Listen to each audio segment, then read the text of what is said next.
We start again, and this will be the last talk in the area of probability and statistics, and I'll try to compress just the highlights, and I'll try to bring them up here.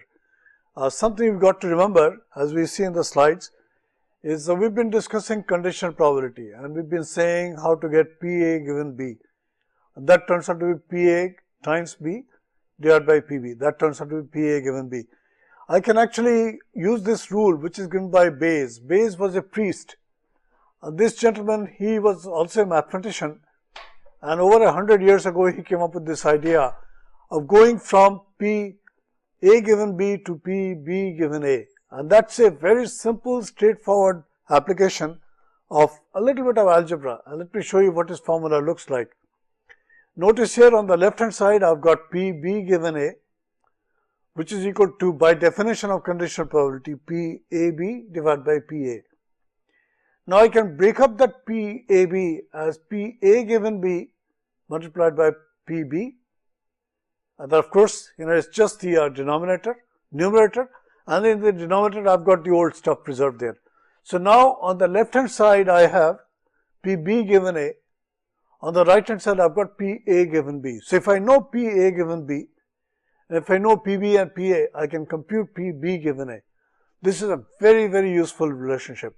It's called the Bayes rule, and it's by far one of the more powerful results in probability theory. Let me give you one example. I'm not going to be working this example in great detail, but I'm going to give you a hint as to how to work this example. It's the chance that you walk out and you find the grass is wet. Could it have been caused by rain, or was it the sprinkler that was on maybe an hour back or something, so the grass is wet? And based on that, you may decide to carry the umbrella or not to carry the umbrella because the grass is wet. The grass is wet when you find in the morning the grass is wet. You do not necessarily look at the sky. You're rushing, you're going out in your car, so you grab the umbrella and run. So should you or should you not grab that umbrella? That's the question. And there this Bayes rule can be used, and so on and so forth. Couple of things I'd like to make sure you understand is you'll run into terms like prior and probability posterior. Prior is, which is like probability of there being what we call the hypothesis or the evidence, and the evidence is E, hypothesis is H. Let me try to see if I could give you another version of the same. We did the medical test, of course, you remember, there we used the same formula. And the Bayes formula can also be used in more complex situations. Let's get to the point when we got that rain situation again, rain, wet grass and umbrella. And let's take a look at what the problem is that we'd like to tackle. There are three possibilities. One, it has rained or not. I carry the umbrella or I do not carry the umbrella. The grass is wet or it is not wet. So there are three events, and they are actually influenced by each other. And what is given to us is there are certain relationships that are independent. I'm just going to leave this with you. I'm not going to solve this problem. R is the event that it rains. W is the event that grass is wet. U is the event that people carry umbrella with them. And then some conditional probabilities are given as two tables here. Those conditional probabilities are given here. And the question that is being asked is, if these are the conditional probabilities given, will you or will you not bring an umbrella with you that day? And to solve this, what I've done is I've basically worked out the thing, and I'm going to displaying this with a couple of minutes. So I'm going to show you first what this situation is. I am going to be indicating to you two results that we'll be using. One result is this one. Probability of you're carrying the umbrella and grass is wet given that it has rained.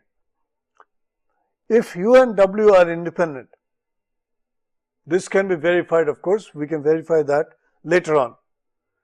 If these are independent, I can break this up into this probability of U given R multiplied by probability of W given R.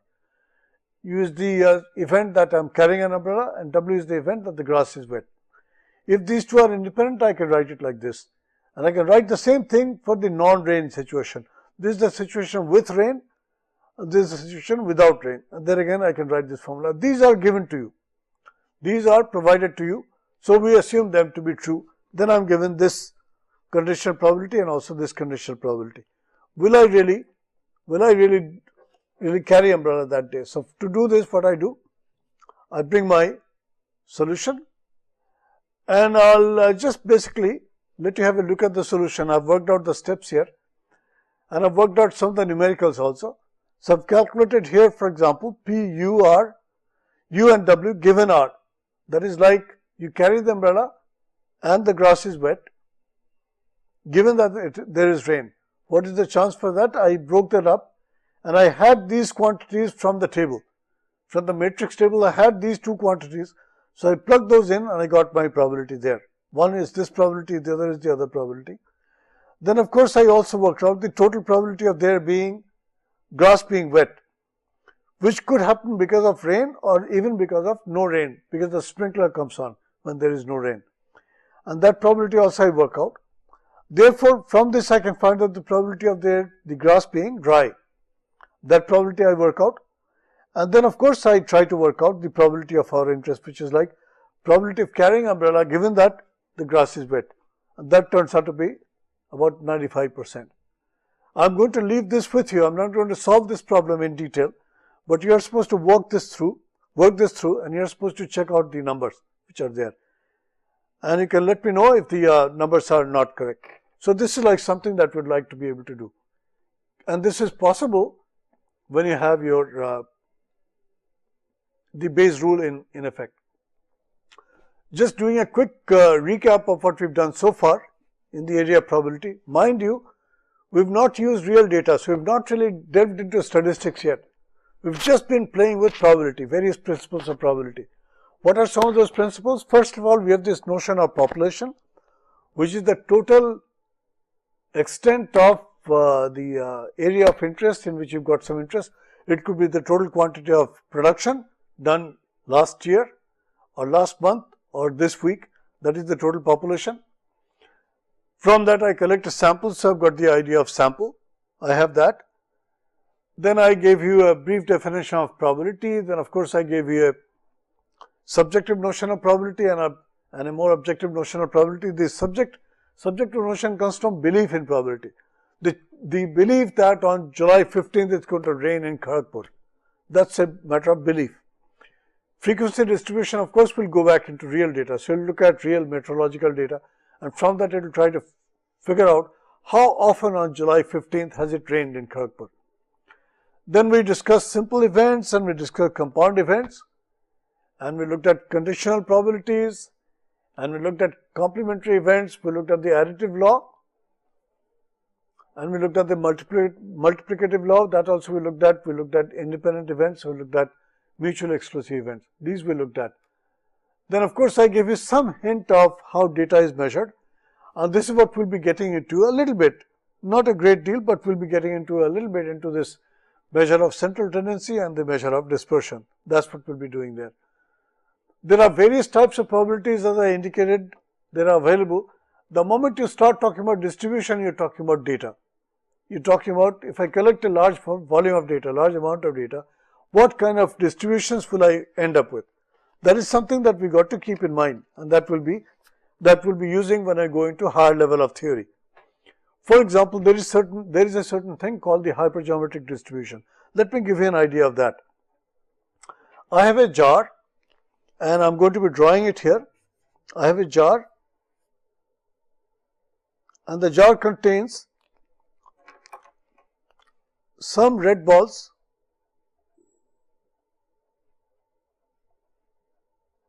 and some black balls.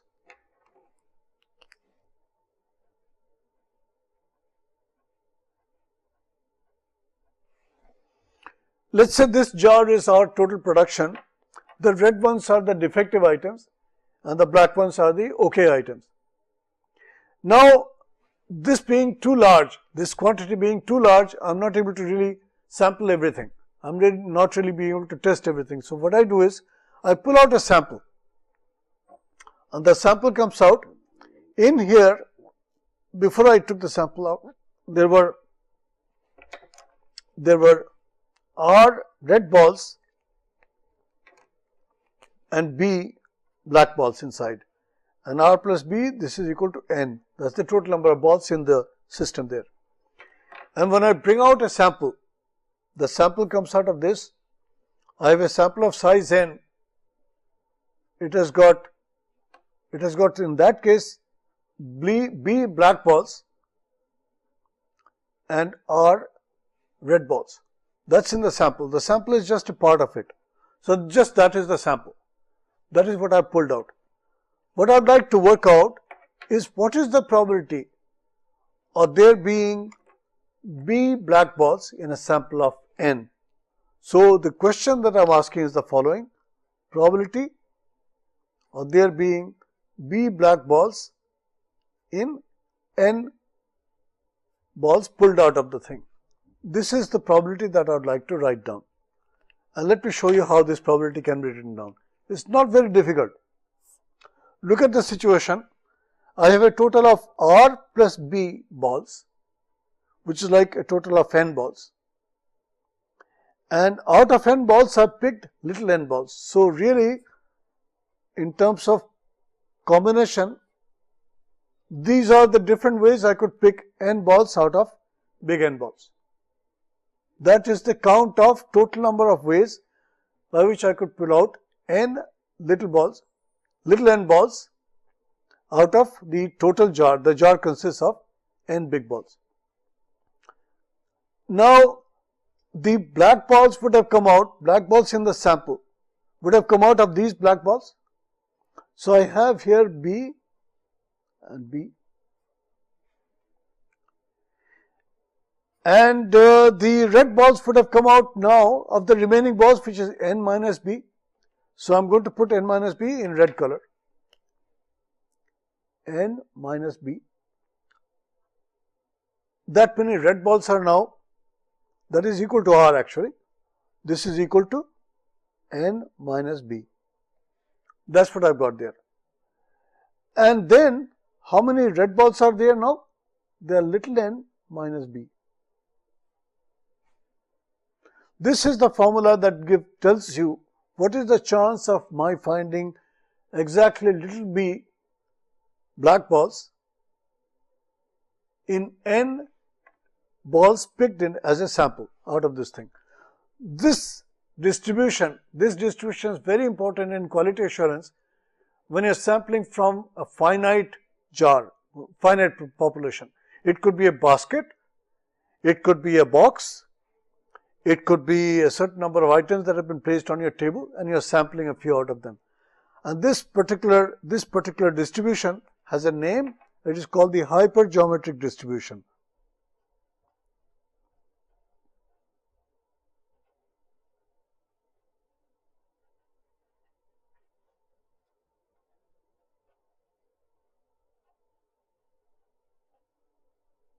It is the hypergeometric distribution. It's a very important distribution in sampling theory. Suppose this jar was very big. Suppose this jar was very big, and the jar being big would mean that I can only talk in terms of fraction defective. I cannot really count the balls and say how many red balls are there, how many black balls are there. And in that case, I'll be talking in terms of fraction defective, which I could probably denote by a quantity P. P is the fraction defective, fraction of red balls in this full jar there. So really speaking, this P is equal to R divided by N. That's what this is. If this is the story, and I again take out N balls, what is the chance? What is the chance that I have picked so many red balls out of the jar or so many black balls out of the jar? In this case, let's assume that the red balls are the defective ones. So what is this formula now? I will just say this: probability P that there are, I have picked a total of little n, so I'll really call it here R red balls in N, that is the sample. I sampled N balls, out of them R turned out to be defective. This can be written as following: n choose R, p raised to the power R, 1 minus p raised to the power n minus R. That is the formula that is to be utilized if you want to find out the number of the probability of there being R defective balls in n that you pulled out. I am calling the red balls now this time to be defective. This is the formula. What is this formula? Where is this from? This is from the binomial distribution. So, this is the binomial distribution.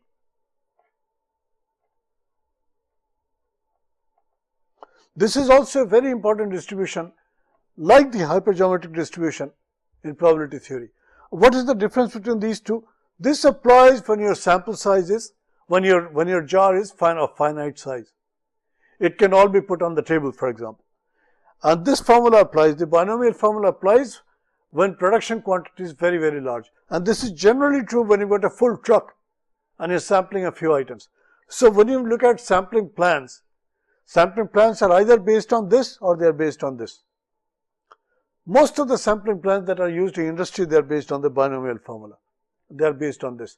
So, I just wanted to give you an idea of what it would be if I were doing this, Now, suppose this p was quite small. P was very, very small. That means most of your items were okay. What sort of formula will you use? You will be using the Poisson formula. And the Poisson formula is listed here. See that Poisson?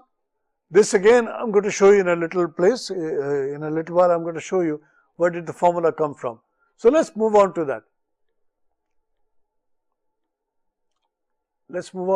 Some basic ideas are shown in the beginning and you get an idea of mu. Mu is the average, mu is the mean, and there is a way to calculate mean, the formula is given there.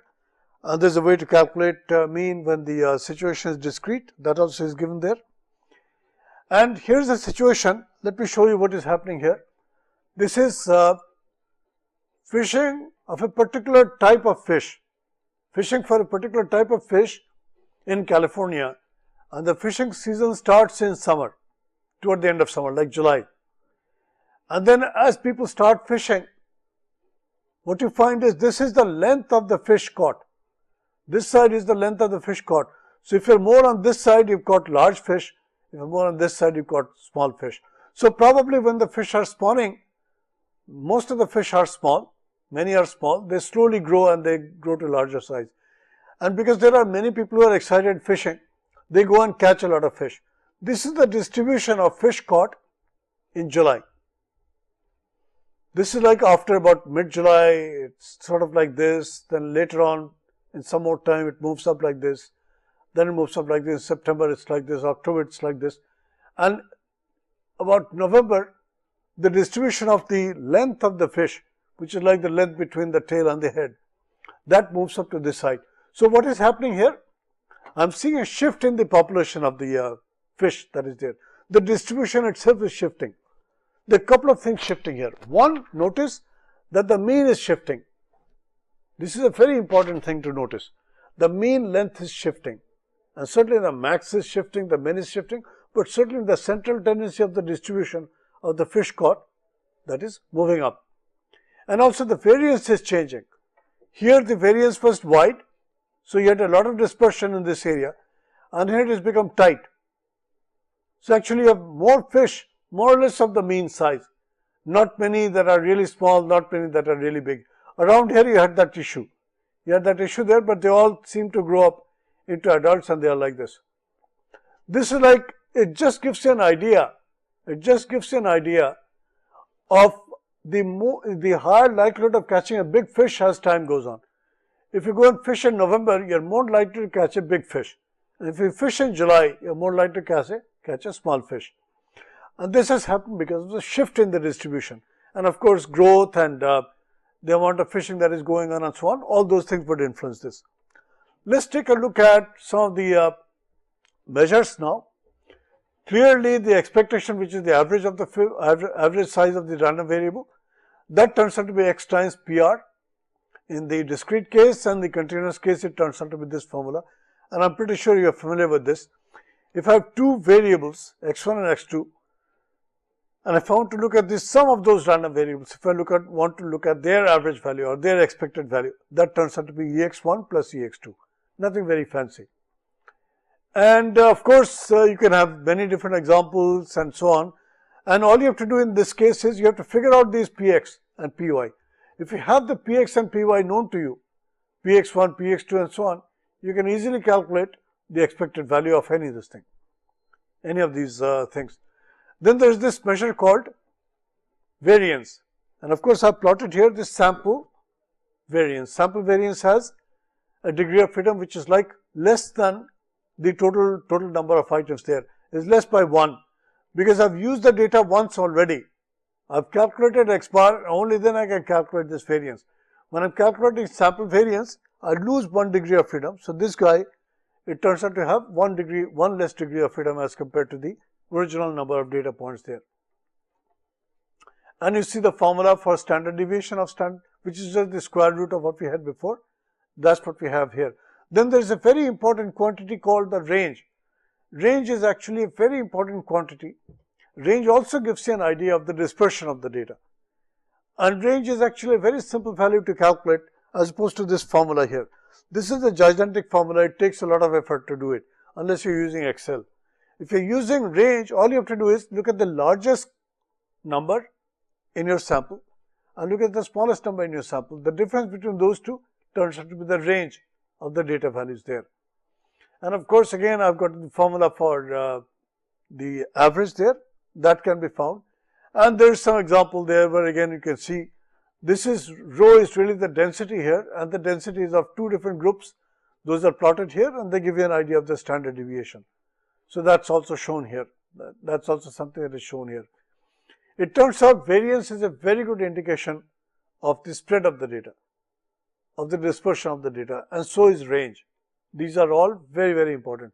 And the formulas, they are shown here, they can be found from any textbook. You of course will not use directly these formulas. You'll be using either a function or built-in software or something to be able to do it. But you must have the concept, you must really understand what it really means. A sample is only, of course, a subset. A sample is not the full population, it's only a subset. So therefore, anything that I calculate from that sample will be qualified by calling it a sample average or a sample variance or a sample standard deviation. This is very, very important. And any quantity that I compute from sample values, those quantities are called statistics.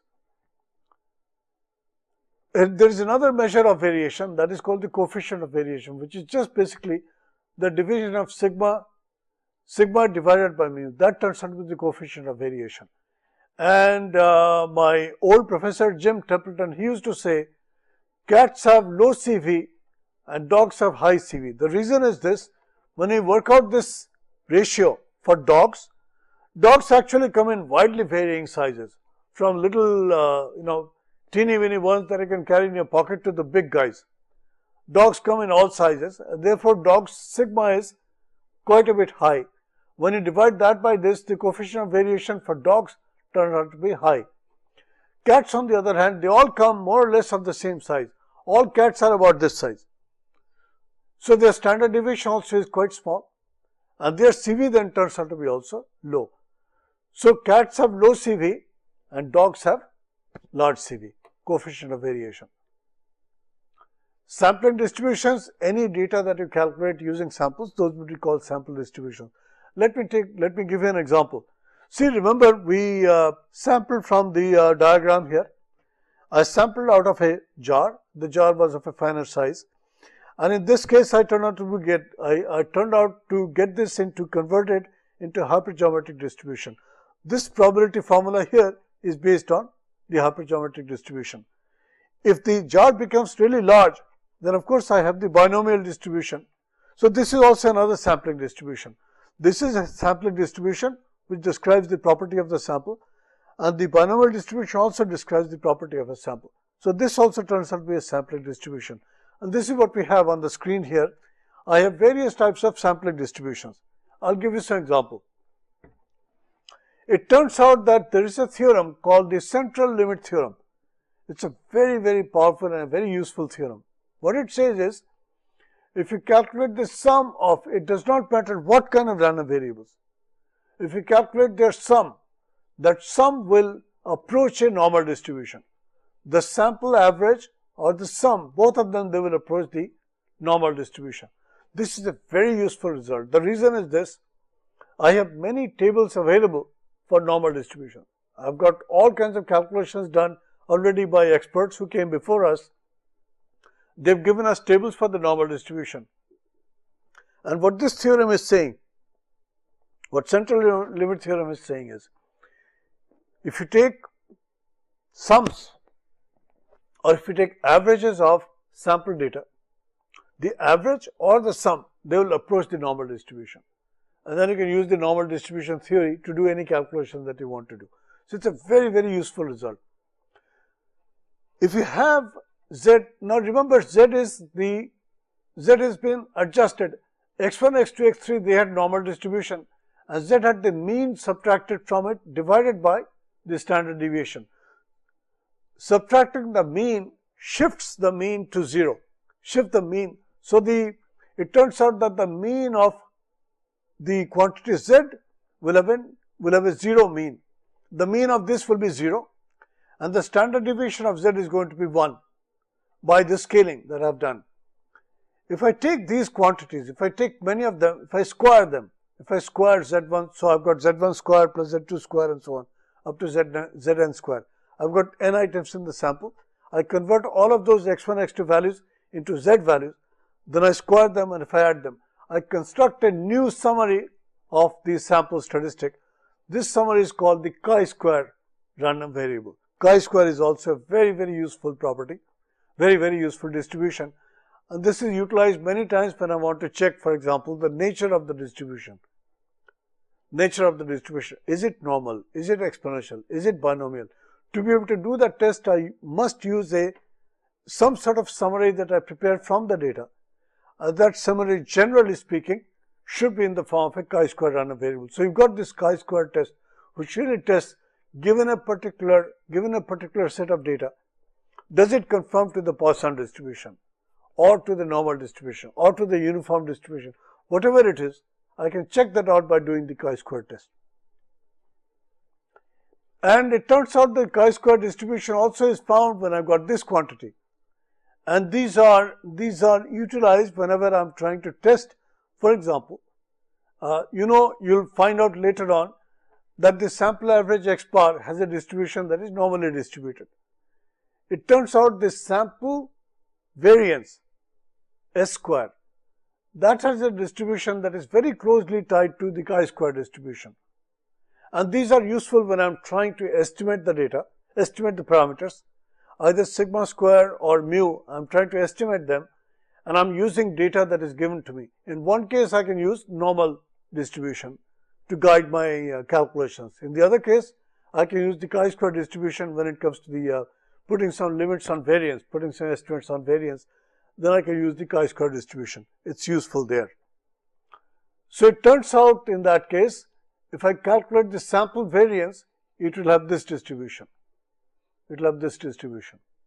And this is linked to the chi-square distribution. A very, very useful distribution. Then of course, if I compute this quantity, that will have the t distribution. Now, the t distribution is a lot like the normal distribution, like the standard normal distribution. It also rises, then it falls like this.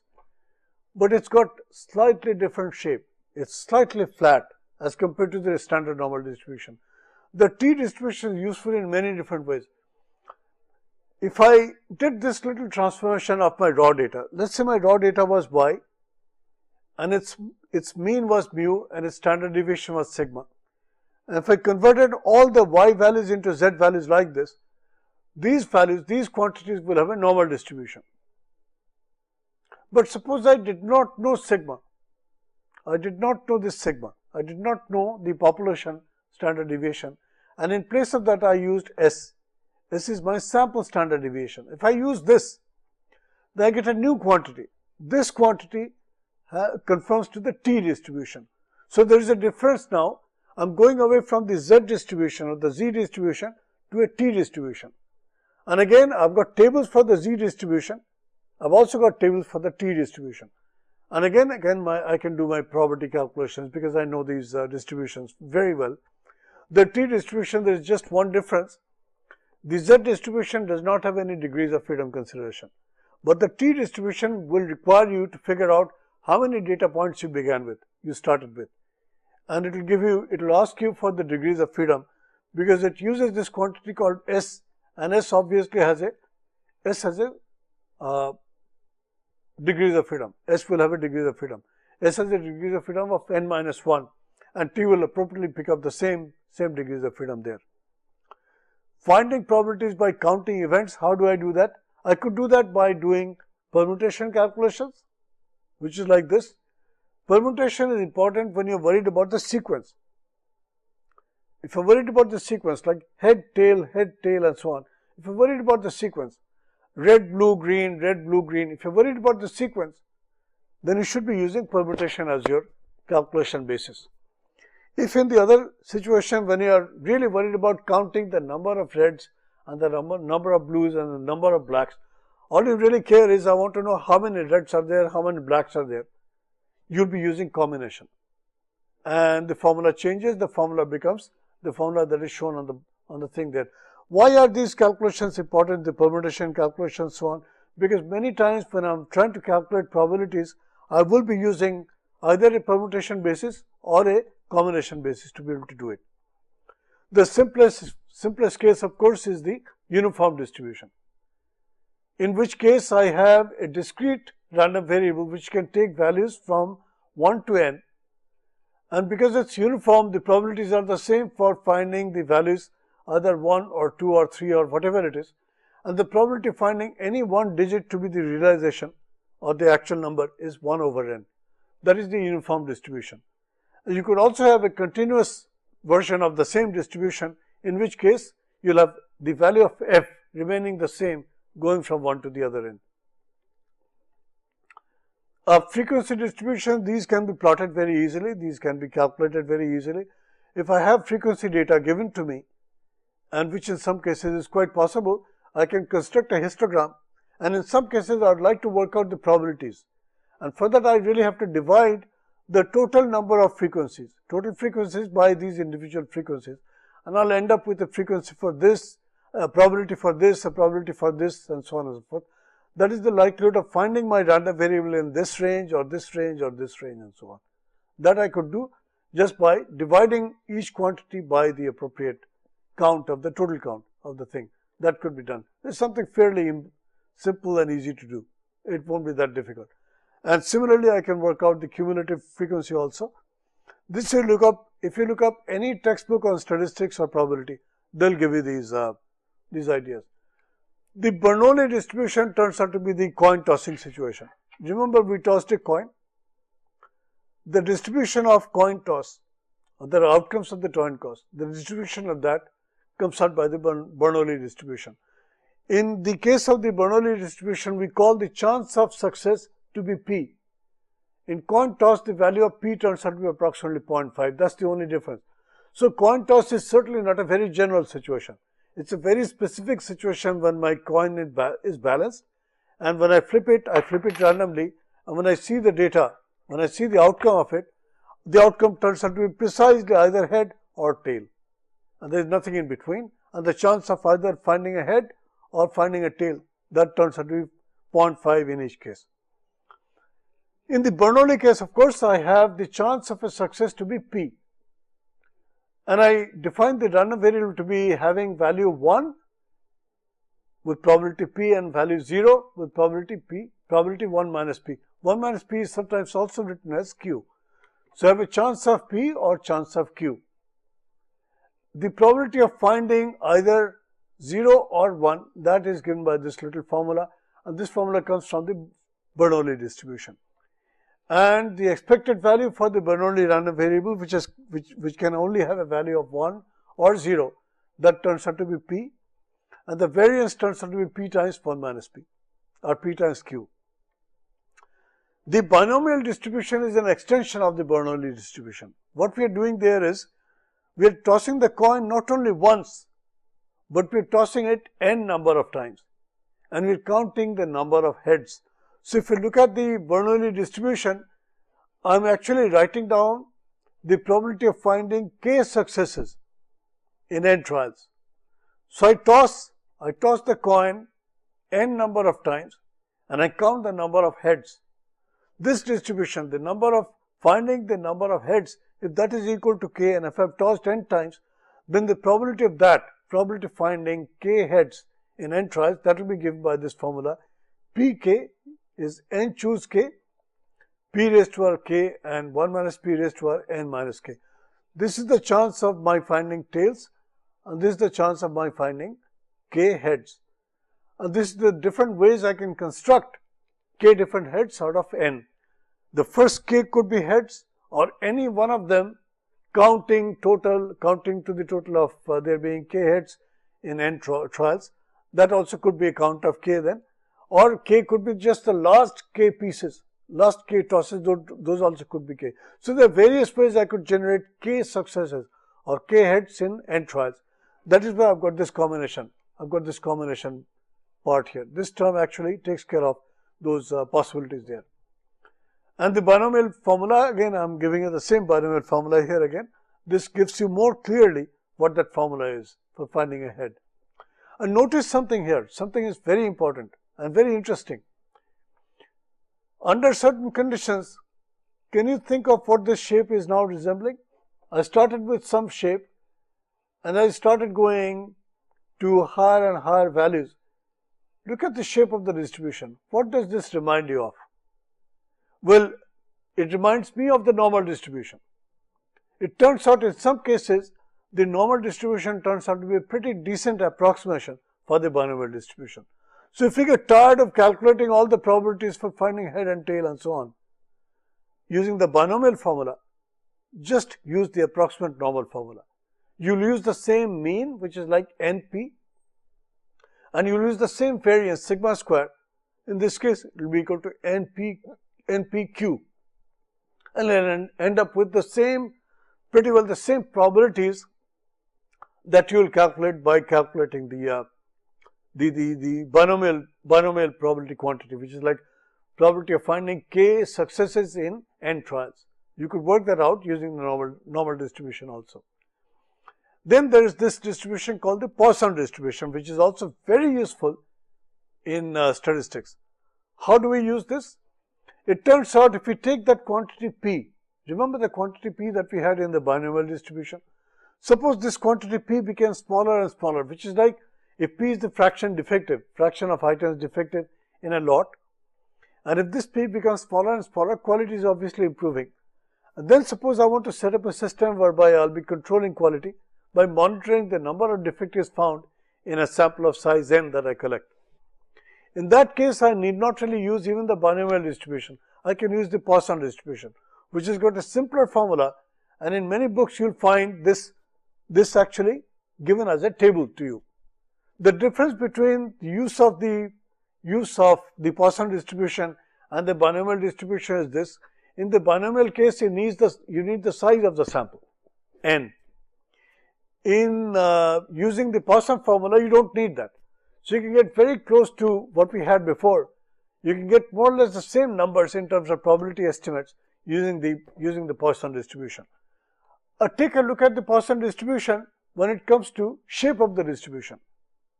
Oh my God, again, the last distribution begins to resemble the normal distribution. And let me show you something else that is very interesting with the normal distribution, with the Poisson distribution. In the Poisson case, the expected value is sigma, and variance is expected value is lambda, and also the variance is lambda. So in fact, for the Poisson distribution, it's one of the few distributions which has same variance as the mean. Its mean and the variance, they are numerically the same. If I have this, I can go out and I can use the normal distribution because I have an estimate of the normal of the mean, which is lambda, and also I have an estimate of the variance, which is again lambda. From variance sigma square, I can estimate sigma, which is basically square root of lambda. For mean, I've already got lambda. So in this case, if I have to work out a normal distribution approximation with a Poisson distribution, I'll use a mean of lambda and I'll use a standard deviation of square root of mean. and I'll be able to use the normal tables now. That's like a big jump in terms of efficiency. Now let's bring the normal distribution in place. We have only talked about the normal distribution. It's got actually a very wide presence in the world. Almost any measurement that you do, it actually has this normal distribution. And it was found that this formula here pretty closely, resemble that bell curve. You remember the bell curve I've been drawing. I've been just drawing the bell curve all over the place. I've been drawing the bell curve like this.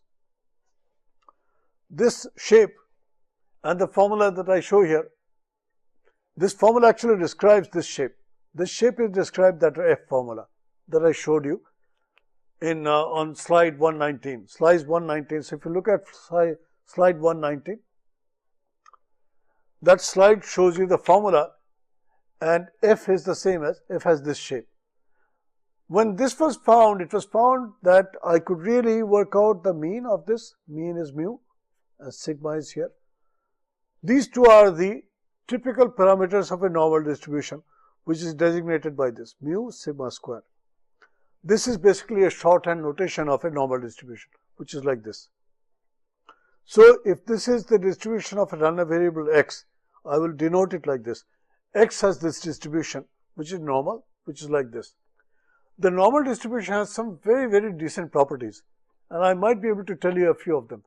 First of all, let me tell you, if I have x distributed as normal with mean mu and variance sigma square, I cannot always find a table that will give me the probabilities for this mu and this sigma square. I may not be able to find it. Instead, what I can do is I can convert this into another distribution, which is the standard normal distribution, like this. And this distribution is called the Z distribution, which has a mean of 0 and a standard deviation sigma equal to 1. So this Z is now distributed as n 0 1. That is the distribution of Z, and the Z random variable is called the standard normal variate. I'll write this down. This is just a normal variate.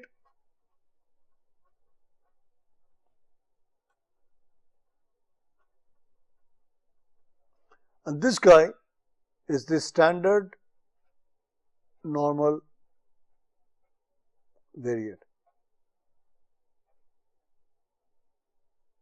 The good thing is that any of these can be converted into a standard normal variate with a simple transformation, which really says Z is equal to x minus mu by sigma. If you use this formula, any of these points from here can be converted to a correspondingly Z value here. Any value of x can be converted into this by this formula. The beauty of this is, once I've converted into this standard normal variate form, I have tables for it. So there are tables, my God, there are tables. There are tables all over for the normal distribution. And these tables provide you the CDF, and CDF is the cumulative distribution function. With that, you can find, for example, the probability of some quantity falling in this range. If you want to say there are values here A and B, and what is the probability? What is this probability P? That you can find very easily. Convert A to Z value and convert B to a Z value, and then just basically look up this area. Look up this area from the table, and that area and this area, they will be the same, and you will end up finding the answer for this. This is very easy. This is not very difficult. Once you do a few examples, you will be able to do this almost any time. So the normal distribution, it turns out to be this way. I've shown you, first I've shown you the density. This is the density of the normal distribution. And I've shown you the range. This is now the area. This is now this area that I showed you. This area is equal to this quantity here. This quantity here is the same as that area there. And of course, I've got my expectation, I've got my standard, I've got my variance, those are there. And it turns out if I've got two random variables, one is x1 distributed like this, x2 distributed like this, what does this guy turn out to be? It turns out to be also a random variable, which is also normal. It will have mu1 plus mu2 as its mean, and the variance will turn out to be sigma 1 square plus sigma 2 square. And that is if x1 and x2 are independent. If they are not independent, I'll end up with a covariance term. That is something that we'll study later, that we'll try to do. So the normal distribution turns out to be a very important distribution, and it's really the basis for many other tests that are done using, for example, estimates of parameters and so on and so forth. They always come back to the normal distribution and they try to work with this. And tables are available. Remember I mentioned tables to you. These are the kind of tables that you will see once you get into textbooks. You go toward the back of the textbook, it will give you the cumulative distribution, it will give you the area, A is the area, and it will give you the corresponding value of Z. And sometimes this Z is calculated from the middle, sometimes it's calculated from the left. But the book will tell you how they are calculating these things. The book will tell you exactly how to get the correct area. So these are all available, and with this you can very easily work out the areas of your interest or the probabilities of your interest. That can be done quite easily. What are some of the other distributions that are of interest to us as quality assurance people? The normal distribution is used very heavily in control chart development, control chart work, which is like the XBAR chart and the R chart and many other charts. Very often the normal distribution is used there by invoking the central limit theorem. So that's like something where the control limits are calculated using the normal distribution assumption. Then we have another distribution called the Weibull distribution. This is a bit more complicated, and this is used when we describe the failure times. When we describe the failure times of objects, for example, the tube lights in this room, or the PC, or the hard drive of the PC, or even some object which is running on the road, or the failure time of, for example, tires on your car, for example. If you track down the failure times of these things, many of these failure times, they'll tend to appear to be Weibull distributed. And Weibull has been the basis now for modeling failure time distributions in a large variety of cases. And in reliability theory, the Weibull distribution is used a lot. So that's also a very important distribution, the Weibull distribution. It's used in reliability. Then the chi-square distribution I mentioned to you earlier, that is used in market research and also for checking independence and bunch of other stuff, distributions and so on and so forth. That is actually done quite often in statistics. When you collect data and you want to do some tests on it, many times the chi-square test is done. Then there is a very important test called the F-test, and the F-test is used alongside another little new concept called ANOVA, analysis of variance. This I am going to discuss with you later on. Much later I will be discussing a technique called design of experiments, DOE. DOE is a statistical technique which is used, and it uses a data analysis method which is called ANOVA, by which it finds out if there are multiple factors affecting a particular process, which of these factors really has a significant effect on the final process. That is done using the DOE scheme and the ANOVA data analysis procedure. Then in project management, when you've got job times, and I'm coming back to the slide here again, in project management, many times you'll ask people about when you're trying to, for example, work out the critical path network. In the critical path network, you'll require job completion times. You'll have task times, task A, task B, task C, and you'll need their completion times. If you ask subcontractors, if you ask contractors or other people, including people who do software coding or software testing, if you ask them, how much time do you think this particular job is going to do? I have some job in my hand. I'm going to give it to you. Please give me the time estimate to complete this task. They will probably not be able to give you an exact time. But if you ask them, they'll say, sir, it looks like optimistically I can finish it in 2 days. Pessimistically, when things really foul up, I may take 7 days for it. But most likely I'll be able to complete it in 4 days. So here I've got 2 days, 4 days and 7 days as 3 estimates. This leads to a different distribution. That distribution is called a beta distribution. It's also called the triangular distribution. And this is used in project management, in doing PERT analysis and so on. we use the beta distribution or the triangular distribution. Then of course, in traffic studies, we already saw the Poisson distribution. We also saw the formula for it. In traffic studies, for example, for designing facilities in a hospital, or controlling traffic on the road and so on and so forth, or in queuing applications, queuing query applications, we use a distribution that is called the Poisson distribution. The Poisson distribution, and there is a very nice distribution that's used also very commonly, that is called the exponential distribution. They have a correspondence. The exponential distribution leads to time between events, which is exponentially distributed. And if you count the number of events per hour, that count turns to have Poisson distribution. So there are two things we are talking about. If you have a time axis, and if you have a time axis, and time axis goes like let's say the time axis goes like this, and what I'm doing here is I'm counting the number of events taking place, and I've got some marks, time marks. I've got time marks like this. I've got time marks like this. In that case, suppose this is a traffic situation. I'm waiting for patients to arrive. First patient arrived there, second arrived there, third arrived there, fourth arrived there, fifth arrived there, and so on. They are arriving randomly at different times. If I look at the time between people, T1, T2, then T3, then T4, and so on. If I look at the distribution of these times, this distribution is exponential.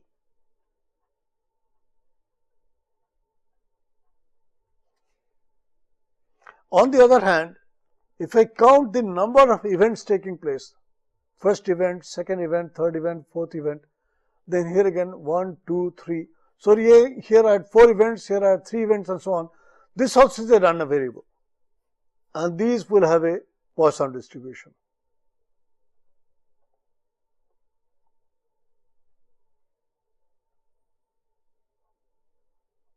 So there is a correspondence now between these two. There is a correspondence now between these two. And this also we exploit when we get into our quality assurance situations or other situations. We get into this. Some other places where we utilize statistics, it will be probably into drawing inferences, and that's shown in the slide here, the inferential statistics. That's like one place where we use statistics very heavily, and we use a lot of distributions like this. For example, for finding the confidence interval for a mean, we'll be using, for example, we'll be using the Z distribution, the Z distribution. If I'm trying to find the confidence interval for a variance, I'll be using the chi-square distribution. Those are like special applications where we'll be using the appropriate distributions there. Inference is basically saying something about the population based on some sample data that I've collected. That is inferencing. There is another situation when I want to say something about the process, or I want to say something about the process parameter, and I say that the value of lambda is equal to 5, or the value of lambda is not equal to 5. Lambda is the, let's say, the mean arrival rate, which is what leads to my Poisson distribution. If this is the question, I've got one hypothesis here, another hypothesis here. If I'm testing one hypothesis, which is a guess against another guess, I'll be using a principle called the tester hypothesis, which I'm going to describe to you later on. This again uses some statistical distributions, and those are now dependent on the kind of assumptions you make and the kind of test you construct. And the test could be a t-test when you're really testing the difference between two sample means, or if you're looking at the difference between two sample variances, you'll be using the chi-square test. If you're looking at the ratio of two variances, you'll be using the F-test. If you're looking at the situation when you want to check out whether two events are independent, you've collected a lot of data, you'd be using the chi-square test.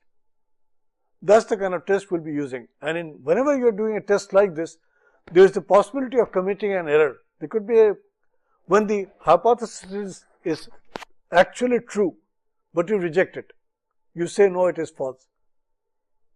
It is true, but you're rejecting it. You're rejecting a good hypothesis. That's a type 1 error. And if we accept a false hypothesis, that's a type 2 error. Generally speaking, in test of hypothesis, we try to keep the error percent, the fraction of errors committed as type 1 or type 2, as low as possible. Then only we can get good sound decisions using probability theory or using the application of statistics. We actually have to count on the sizing of the sample, and also we have to look at something called the significance of the test. Significance is given by alpha in test of hypothesis, and the power of the test, which is like the power of rejecting the false hypothesis, that comes through a concept called 1 minus beta. That is also done in the same way in doing this. So we'll be looking at those as we move into this. We'll have really not much difficulty in doing that. But when I come to those application stages, as we move through this Six Sigma lecture, these Six Sigma lectures, we'll be reviewing those and we'll bring up some numerical examples also for doing them. Thank you very much, and we'll be seeing you next time in the next session. Thank you.